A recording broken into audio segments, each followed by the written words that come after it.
Lord. దేవుడు ఖచ్చితంగా మాట్లాడతాడు. ఎందుకంటే ఆహ్, దేవుడికి, మనకి మధ్యలో ఆయన కల్పించినటువంటి ఆ కృప అలాంటిది.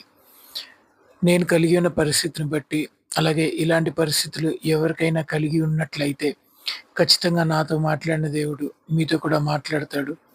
అండ్ నాతో మాట్లాడిన దేవుడు, నాకు ఆయన చెప్పిన మాటలు, ఆయనిచ్చిన ఆదరణ, స్టాప్ వరీయింగ్, చింతించటం మాని, I'll take care of you today and tomorrow and for your future. నీ గురించి ఐల్ కేర్ ఫర్ యూ. నిన్ను నేను కేర్ చేస్తాను. అండ్ ఏవైతే సమస్యలు మరింతగా యాంగ్జైటీకి గురి చేస్తున్నాయో, I will clear all the problems which ever causing you the anxiety. ఇది నిజంగా ఎంత ఆదరణ కలిగించే మాట అంటే,